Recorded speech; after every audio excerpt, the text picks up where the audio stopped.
네, 오늘은 하나님이 개입하실 때라는 제목으로 하나님의 말씀을 함께 보도록 하겠습니다. 네, 오늘 본문은 빌립이 에디오피아 관리를 만나서 복음을 전하는 사건을 보여주죠. 그래서 오늘 본문을 보면 하나님께서 빌립을 부르세요. 그리고 주의 사자를 통해 어디로 가라고 하시죠? 남쪽에 있는 광야로 가라고 말씀하십니다. 오늘 본문 26절, 오늘 본문 시작했던 26절, 우리 함께 찾아볼까요? 찾아서 함께 읽어볼까요? 본문 26절입니다. 함께 읽습니다. 시작. 주의 사자가 빌립에게 말하여 이르되 일어나서 남쪽으로 향하여 예루살렘에서 가사로 내려가는 길까지 가라 하니 그 길은 광야라. 하나님께서 빌립을 어디로 가라고 하세요? 그렇습니다. 남쪽 가사에 있는 광야, 그러니까 남쪽에 있는 광야로 가라는 거예요. 그곳은 가사라는 지역이 있는 그 옆에 있는 광야라는 거죠. 오늘날 이 가사는 가자, 가자 지구를 잘 알려져 있죠. 하지만 당시 이 가사는요, 그 알렉산더 대왕에 의해서 폐허가 된 상황이었어요. 아무도 이곳에 살지 않는 그런 폐허가 된 도시였습니다. 그 폐허가 된 도시 근처에 지금 광야가 있는 거예요. 하나님께서 지금 빌립을 보내시는데 그 빌립을 어디로 보내시냐면 사람들이 아무도 살지 않는 폐허가 된 도시 근처, 그곳으로 지금 보내고 계시다는 거예요. 그런데 그 근처에 광야이기 때문에 어떨까요? 정말로 누가 있을까요? 개미 새끼 한 마리도 없는 거예요. 아무도 없는 겁니다. 그러한 광야로 보내시는 거예요. 지금 빌립은요, 박해를 피해서 사마리아로 넘어가서 복음을 전했어요. 그렇죠? 그러한 복음 전도자였단 말이죠. 사마리아는 그럼 어디 있습니까? 예루살렘을 기준으로, 제가 지도를 준비하면 참 좋겠지만 오늘 지도가 그렇게 복잡한 내용은 아니기 때문에 제가 구두로 설명해 드릴게요. 예루살렘 기준으로 사마리아는 북쪽일까요? 남쪽일까요? 50%, 확률은 50%.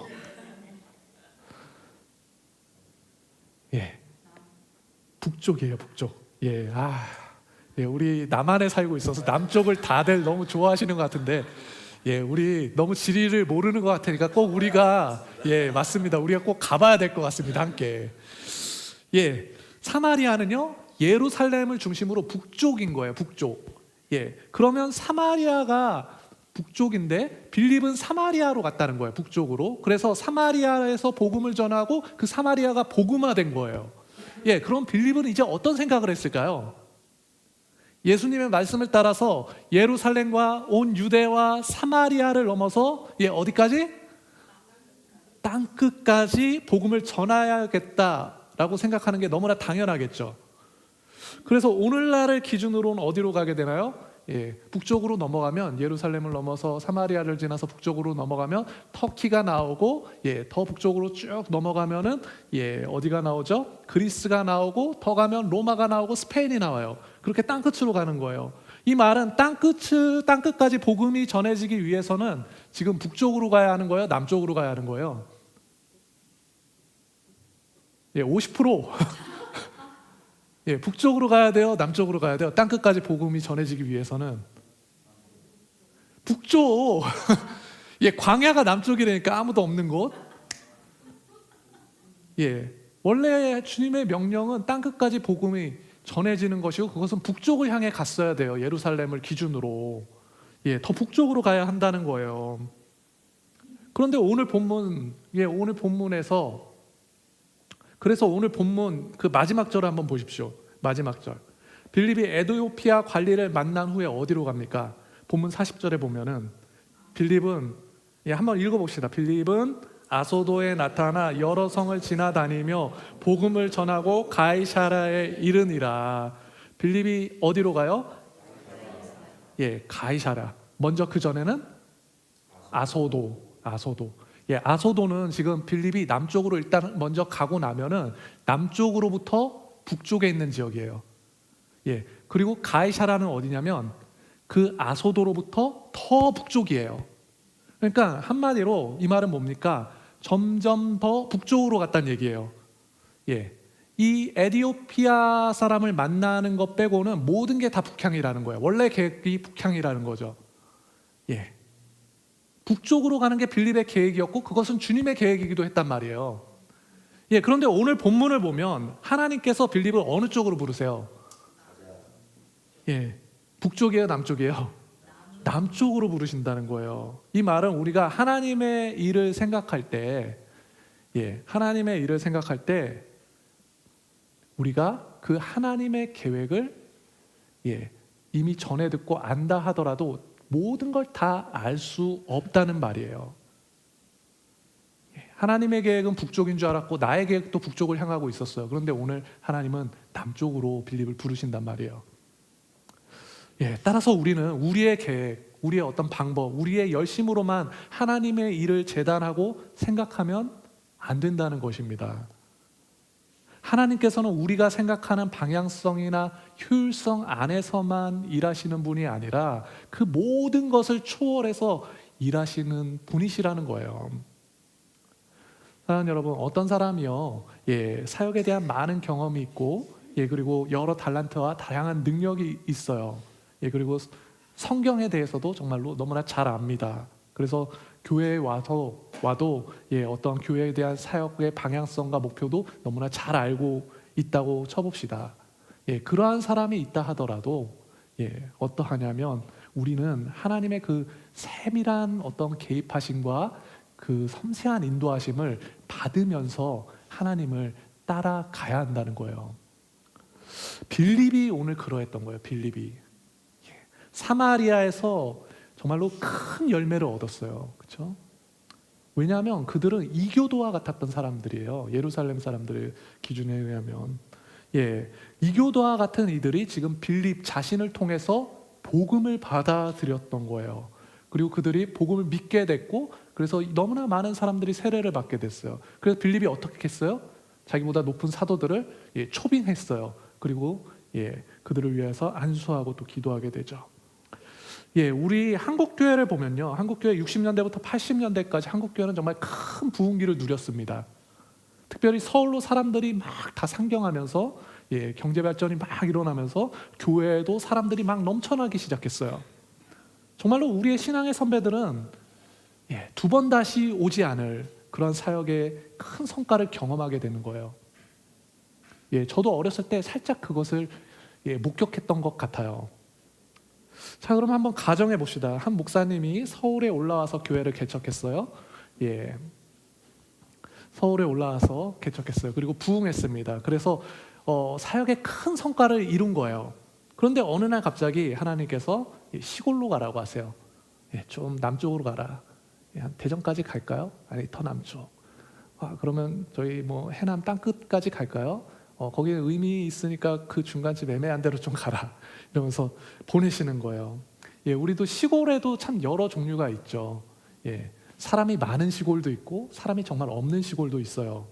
예, 하나님께서 만약에 그 목사님을 사람들이 거의 살지 않는 정말 깡촌 중에 깡촌으로 가라 하시는 거예요. 자, 그러면 어떠할까요?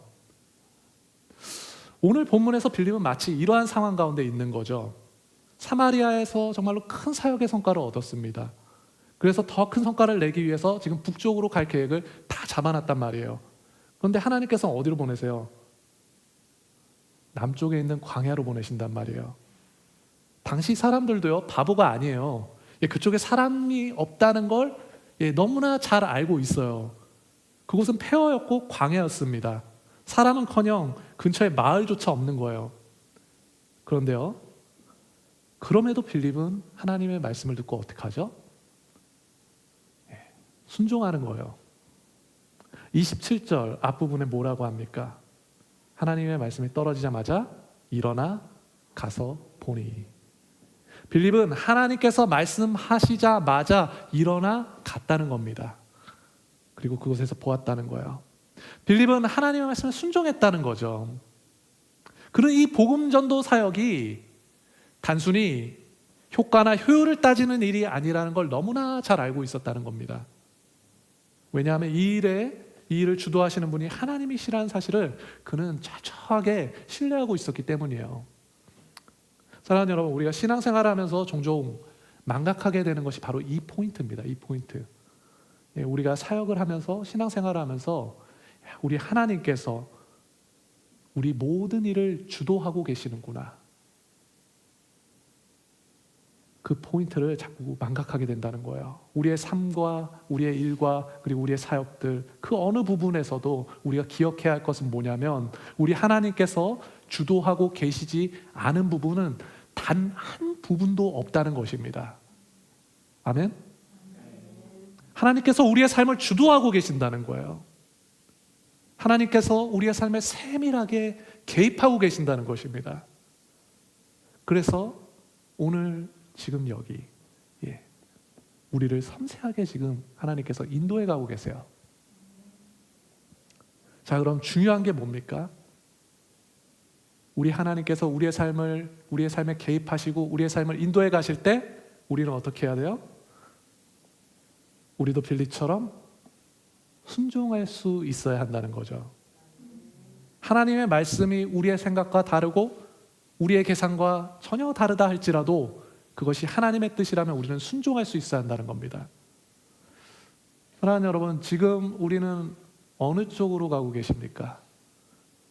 우리가 가는 방향은 어느 쪽입니까? 북쪽입니까? 남쪽입니까?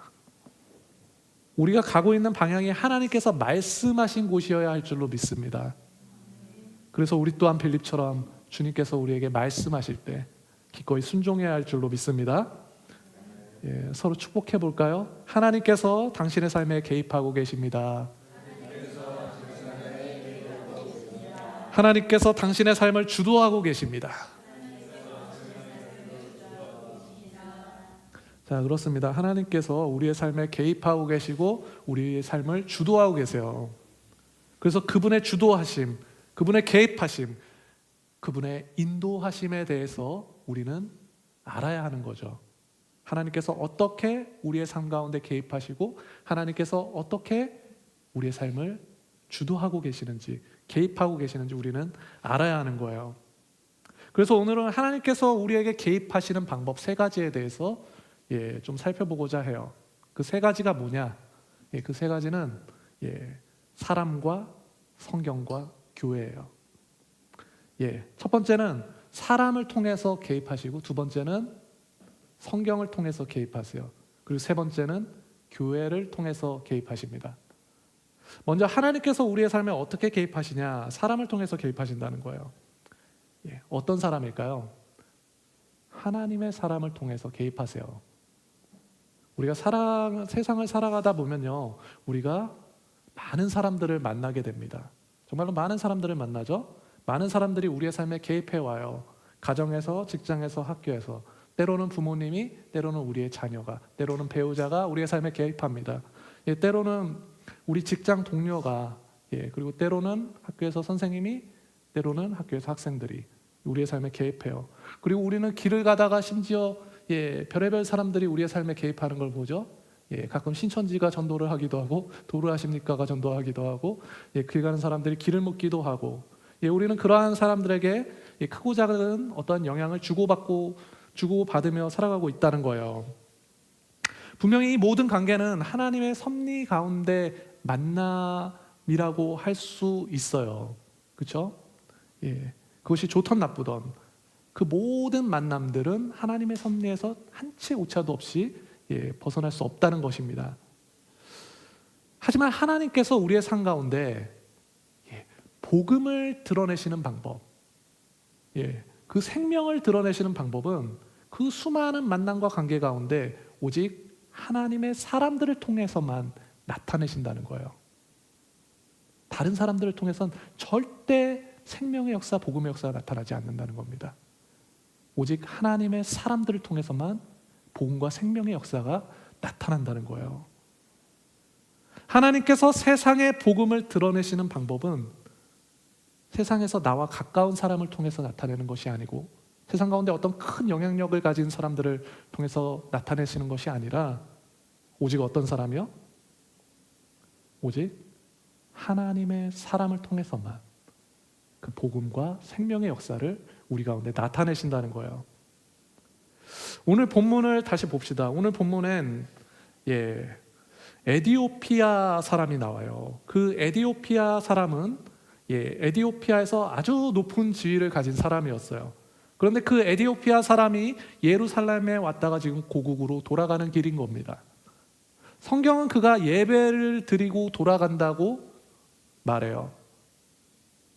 하지만 그가 넷이었고 이방 사람인 걸로 봐서는 그가 어떤 유대인으로 유대교에 회심해서 정상적으로 어떤 유대인으로서 예배를 드렸다고 보기는 힘들죠. 따라서 그는 에디오피아를 대표하는 어떤 국빈의 자격으로서 예루살렘을 지금 방문했고 예배에 참석했고 본국으로 돌아가는 길이라고 보는 것이 자연스럽겠죠. 마치 구약에서 스바의 여왕이 솔로몬의 명성을 듣고 방문했던 것처럼 말이에요.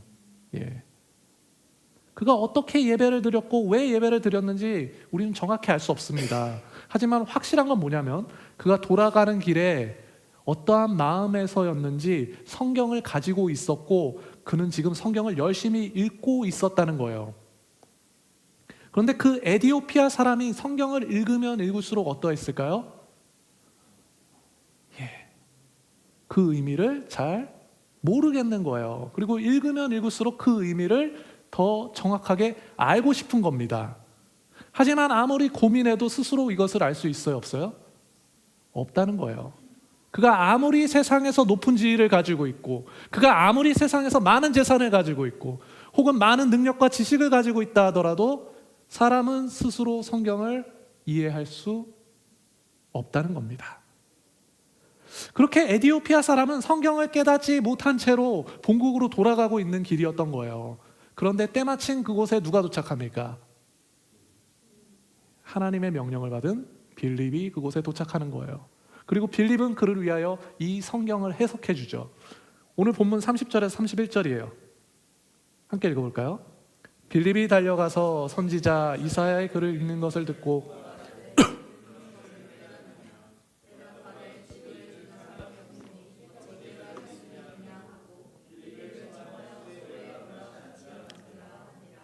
아멘, 아멘. 여기서 지금 빌립은 무엇을 하는 거예요? 성경을 어떻게 해줘요? 깨닫게 해주는 거예요. 여기서 우리가 배우게 되는 사실은 하나님께서 지금 성경을 이해시키기 위해서 지금 특별한 사람을 사용하신다는 겁니다. 그 사람이 누구예요? 빌립이에요. 오늘 이 사건을 우리에게 적용하면 뭡니까? 바로 우리 그리스도인들이죠. 하나님께서 성경을 이해시키기 위해서 특별하게 사용하는 사람들, 그들이 바로 그리스도인들이라는 거예요. 성경을 모르는 사람들에게 성경을 이해시키기 위해서 하나님의 사람들, 성령의 사람들, 복음의 사람들을 하나님께서는 사용하신다는 것입니다. 바로 이것이 하나님께서 사람을 통해 우리의 삶에 개입하시는 방법이라는 겁니다. 따라서 세상이 복음에 대해서 듣기 원한다면 바로 이 특별한 사람들을 만나야 하는 거예요. 그들이 누구라고요? 이 특별한 사람들? 그리스도인들. 성경에 대해서 유일하게 이해하고 있는 사람들. 바로 우리들을 만나야 한다는 거예요. 복음을 소유한 사람들. 바로 이것이 우리의 가치인 거예요. 그래서 하나님께서 세상 가운데 우리 그리스도인들을 두셨고 세상 사람들이 우리 그리스도인들을 만나게 하시는 겁니다. 왜죠? 하나님의 사람들을 통해서만 이 복음이 전파될 수 있고 하나님의 사람을 통해서만 세상이 구원을 얻을 수 있기 때문에 그래요. 자, 그러면 복음을 받고 복음을 믿으면 끝인가요? 복음을 더 이해해야 돼요. 그러한 과정 또한 혼자 할 수 있어요? 없어요? 혼자 할 수 없는 거예요. 그래서 그 과정에서도 나보다 먼저 된 하나님의 사람들을 통해서 그들을 만나고 복음을 더 깊게 배우는 과정을 가게 되죠. 이처럼 하나님께서는 사람을 통해서 우리의 삶에 개입하고 계신다는 겁니다. 어떤 사람이요? 하나님의 사람, 하나님의 사람. 사랑하는 여러분, 하나님께서는 우리를 홀로 부르지 않으셨어요. 우리 서로에게 축복해 볼까요? 당신 혼자가 아닙니다. 당신 옆엔 내가 있습니다. 하나님께서 우리를 홀로 부르지 않으셨다는 거예요. 하나님의 사람들이 하나님의 사람들의 그 삶에 서로 개입하시도록 우리를 부르셨어요. 바로 이것이 우리 하나님께서 하나님의 사람들을 통해 우리의 삶에 개입하시는 방법이라는 겁니다. 예, 이번에 우리 교회도 여러 소그룹과 교육 프로그램을 런칭했죠. 예, 사랑하는 여러분, 하나님께서 이러한 소그룹을 통해서 무엇을 하시는 걸까요? 예, 교회 키우기 성장 프로젝트 뭐 이런 건가요? 하나님께서 우리의 삶에 개입하기 원하시는 거예요. 그 통로가 되는 것이란 말이죠. 사랑하는 여러분, 하나님께서 우리의 삶에 개입하시길 원하십니까? 그렇다면 하나님의 사람들이 우리를 찾아오길 기다리는 것도 참 좋은 방법이겠지만 하나님의 사람들이 있는 곳으로 여러분들 나가셔야 합니다. 그리고 그 하나님의 사람들을 통해서 하나님의 개입하심과 인도하심을 경험해야 하는 거예요. 왜냐하면 이것이 하나님의 방법이기 때문이에요. 이것이 하나님께 순종하는 방법입니다. 우리 서로에게 도전합시다. 하나님의 개입하심을 기대합시다. 하나님의 개입하심을 기대합시다. 하나님의 사람들을 만납시다. 하나님의 사람들을 만납시다. 예, 자, 두 번째로 하나님께서 우리의 삶에 어떻게 개입하시나? 예, 첫 번째는 사람을 통해서라고 했어요. 예, 두 번째는 뭐죠? 예, 성경을 통해서 개입하세요. 에디오피아 사람은 하나님의 사람을 만난 거죠.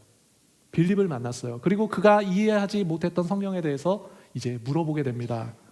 그가 읽었던 구절은 구약 성경에 있는 이사야서의 말씀이었어요.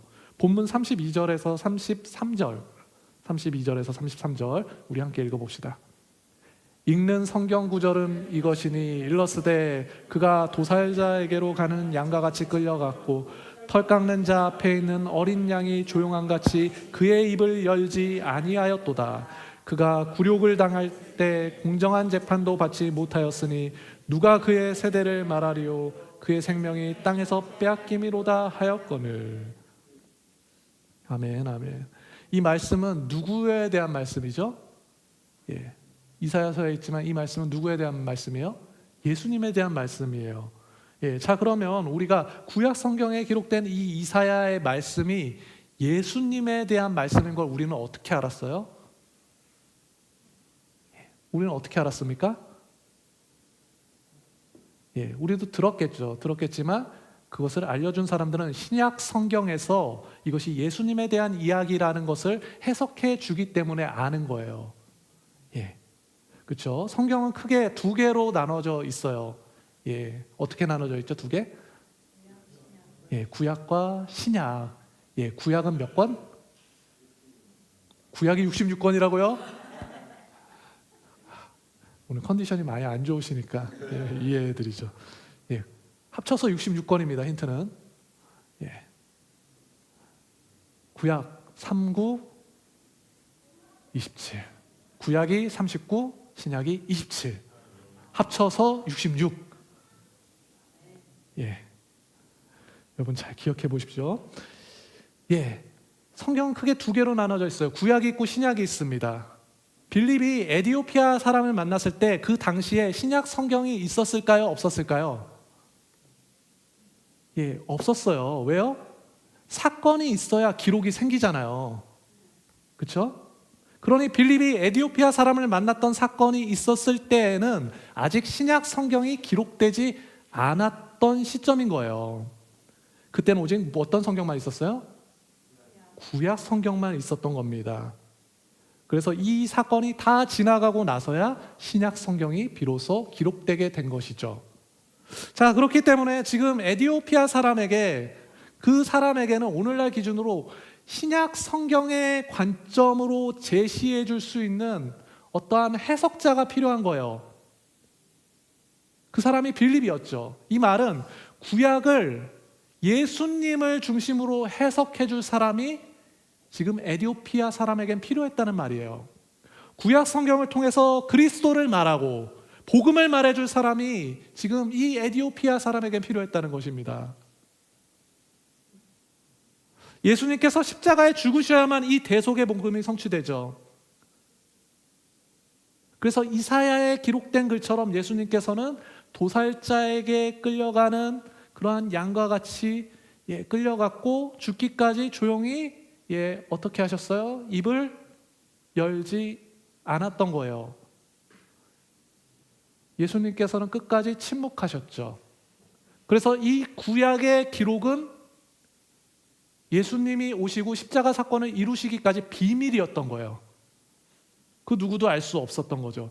어떤 비밀? 인류를 구원하기 위한 비밀. 하나님의 비밀. 그런데 이제는 어떠합니까? 이것은 비밀이었는데 예수님께서 오시고 예수님께서 십자가에 우리를 위하여 죽으시고 그분이 다시 부활하시고 이제는 승천하셨어요. 그리고 이 복음이 온 세상에 전해지도록 성령께서 우리 가운데 오셨습니다. 그러니 이 구약의 말씀은 어떠합니까? 더 이상 비밀이에요? 비밀이 아니에요? 비밀이 아닌 거예요. 그래서 오늘 본문을 보면 빌립이 어떻게 성경에서 예수를 가르치고 복음을 전합니까? 입을 열어서 전했다고 해요. 구약에 기록된 예수님은 양과 같이 입을 열지 않았어요. 그런데 이제 신약의 시대가 되자 이 비밀을 아는 사람들은 어떻게 해요? 입을 연다는 거예요. 아직 기록되기 이전의 상황이라서.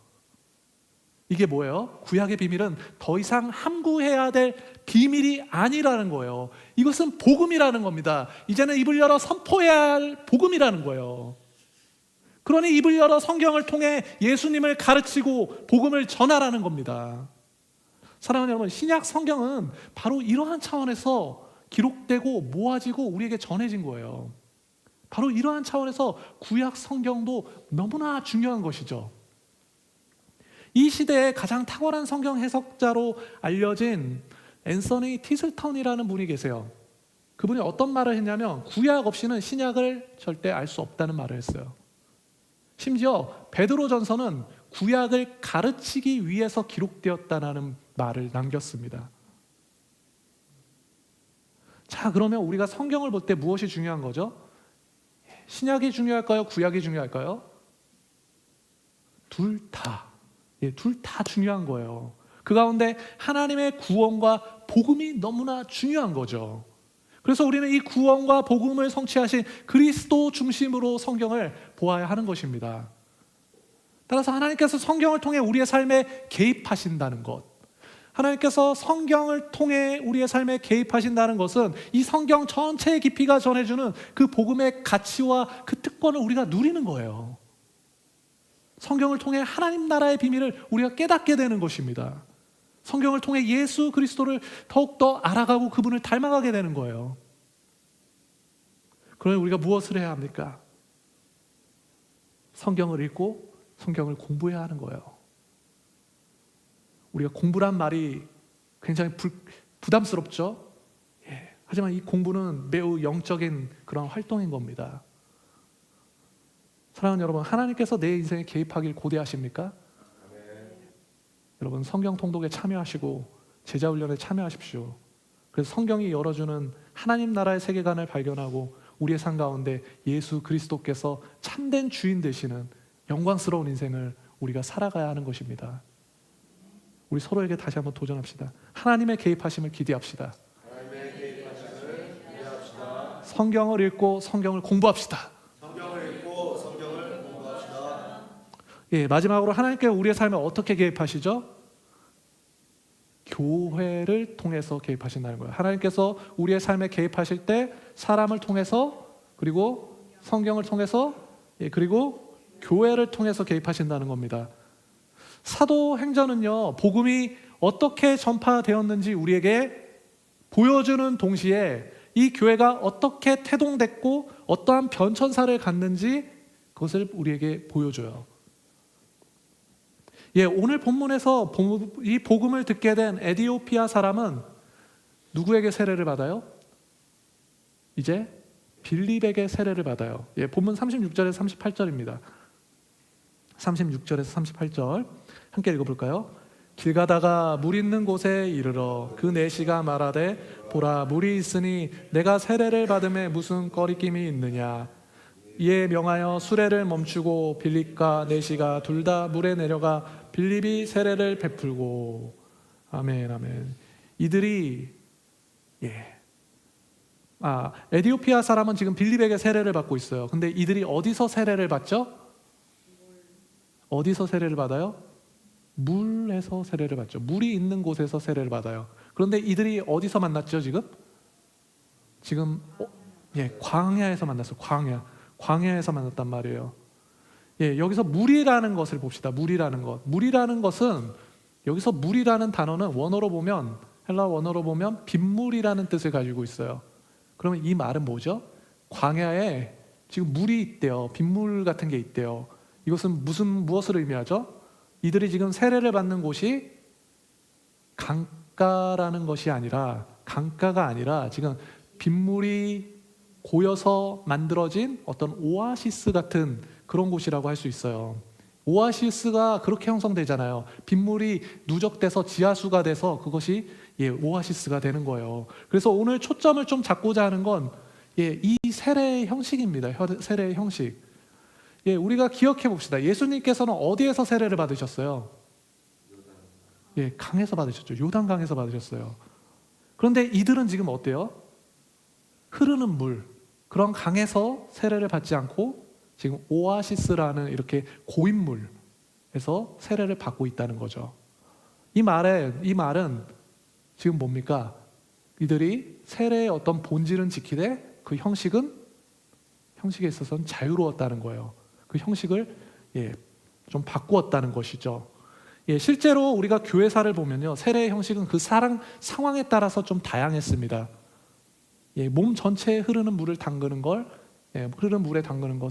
우리가 침례라고 하죠. 한국말은. 외국말에서는 이게 구분이 없습니다. 그런데 몸 전체에 흐르는 물에 담그는 침례도 있고 어떤 고인물에 담그는 침례도 있어요. 이것을 구분했단 말이에요. 더 좋은 건 뭐다? 흐르는 물. 이것을 제일 좋은 걸로 생각했어요. 그런데 그 흐르는 물에 갈 수 없으면 고인 물에서라도 침례를 했단 말이에요. 그런데 이렇게 몸을 다 담글 수 없는 상황, 그런 상황에서 어떻게 했어요? 물을 이렇게 떠서 같이 기도하고 그것을 머리에다 그냥 붓는 이 세례, 우리가 많이 알고 있는 장로교에서 많이 쓰는 세례를 적시는 세례도, 물을 적시는 세례도 이렇게 인정됐다는 거예요. 오늘날 이러한 다양성은 교단에 따라서 정말로 각각 다르게 적용되고 있죠. 교단마다 지키고자 하는 형식은 분명하지만 그리고 그 무엇도 지금 틀린 것은 없다는 거예요. 우리 교회는요, 세례의 형식은 몸 전체를 담그는 침례로 합니다. 우리 김순희 성도님이 작년에 침례를 받으셨죠. 하지만 우리가 설교나 성경 공부에서는 신학적인 용어로 사용할 때는 그냥 세례라는 표현을 쓰고 있어요. 왜냐하면 우리가 보는 개역개정, 일반적인 개역개정 성경에 세례로 표기되고 있기 때문이에요. 근데 앞서 말씀드렸듯이 우리나라에만 이 표현이 구분되어 있어요. 그래서 이것을 어떻게 쓰든지 사실은 크게 중요하진 않습니다. 그리고 우리 같은 경우는 이것을 구분해서 쓸 수 있는 이유가 우리가 어떤 교단 소속이 아니라 독립교회이기 때문에 가능한 거예요. 이번에 우리 어린양교회에서 세례교육을 신청한 한 자매님이 계십니다. 이태령 자매님께서 세례 신청을 하셨어요. 그래서 우리는 이번 현충일에 모여서 침례식을 할 거예요. 한 영혼이 예수님을 주로 고백하고 정식으로 우리 교회 교인이 되는 것을 함께 축하하는 자리입니다. 그래서 원래 세례라는 것은 단순히 신앙을 고백하는 걸 넘어서 교회에는 세례와 병행되는 게 뭐죠? 입교잖아요. 교회는 그 교회 정식 구성원으로서 참여하는 의미를 가지고 있어요. 그래서 그러한 여러 의미를 담아서 축하하는 자리죠. 제가 간략하게 몇 가지를 나눴지만 세례는 정말 수많은, 더 말할 수도 없는 수많은 성경적인 의미가 있고 지난 2000년간의 어떤 교회사 가운데 그 형식이 정말로 너무나 다양하게 여러 변천사를 거쳤어요. 하지만 오늘 제가 나눌 말씀은 이러한 세부적인 이야기를 나누려는 것은 아닙니다. 그런 것이 아니라 오늘 나눌 말씀은 우리 하나님께서는 이러한 다양한 변화 가운데서도 결국 무엇을 통해 일하신다는 거예요? 교회를 통해 일하신다는 거예요. 하나님께서 교회를 통해 우리를 구원하시고 하나님께서 교회를 통해 우리를 성장시킨다는 것입니다. 하나님께서는 교회를 통해 세상에서 받을 수 없는 위로를 받게 하시고 하나님께서는 세상에 없는 교회를 통해 세상에 없는 소망을 만들어 가시죠. 하나님께서 교회를 통해 나의 죄악을 씻기시고 하나님께서 교회를 통해 우리가 서로 사랑해 갈 수 있게끔 이끌어 가신다는 거예요. 바로 이것이 교회를 통해 하나님께서 우리의 삶에 개입하시는 구체적인 방법인 겁니다. 사랑하는 여러분, 하나님께서 우리의 삶에 개입하시길 기대하십니까? 정말로 하나님께서 우리의 삶에 개입하시길 고대하신다면 여러분들 교회에 나오시고 교회를 존중하며 이 교회를 중심으로 그리스도인의 삶을 구현해 가야 하는 것입니다. 그리스도의 삶이라는 건 너무나 고귀한 삶이고 너무나 가치 있는 삶이에요. 여러분, 하나님께서 무엇을 기뻐하실지 생각해 보세요. 교회는요, 하나님의 나라를 세워가는 현장 그 자체입니다. 일주일에 한 번씩 그 현장을 정말 구체적으로 세워가는 특권이 우리에게 주어지는 거예요. 그래서 오늘 이민창 우리 안수 집사님께서 정말 쓰러지기 일부 직전에 몸을 이끌고 이 특권을 누리기 위해서 나와서 이렇게 섬기시잖아요. 우리 어린 양 교회는 바로 이러한 차원의 하나님의 교회인 겁니다. 그렇게 하나님께서는 어린 양 교회를 통해서 우리의 삶에 개입하길 원하신다는 거예요. 그러니 우리 성도들이 교회를 통해 하나님을 만나고 우리 하나님을 경험하고 우리 하나님을 누리고 우리 하나님을 기뻐해야 하는 것입니다. 바로 이것이 교회의 가치인 거예요. 그럼 우리가 무엇을 해야 합니까? 우리 함께 이 어린 양 교회를 세워가며 이 교회를 통해서 놀라운 그 하나님의 개입하심을 함께 기뻐하고 그 경험과 기쁨을 세상 가운데 증거해야 할 줄로 믿습니다. 아멘. 예, 우리 서로에게 도전합시다. 하나님의 개입하심을 기뻐합시다. 가치 있는 교회를 세워갑시다. 예, 말씀을 맺겠습니다. 사랑하는 어린 양 교회 성도 여러분, 하나님께서 우리의 삶에 정말로 구체적으로 개입하고 계십니다. 아멘. 하나님께서 우리의 삶을 주도하고 계시고 지금도 우리를 인도해 가고 계세요. 어떻게요? 하나님의 사람들을 통해서 하나님께서는 복음을 전파하시고 그리고 하나님께서 우리에게 주신 그 성경을 통해서 그 비밀을 알게 하시며 우리를 성장시켜 가세요. 그리고 하나님께서는 교회를 통해서 구체적인 하나님의 일을 나타내시는 것을 기뻐하시는 것입니다. 그러니 우리 성도님들은 이번 한 주를 살아가실 때에도 하나님의 개입하심을 매 순간마다 고대하시고 또 고대하시며 살아가시길 우리 주님의 이름으로 축원드립니다.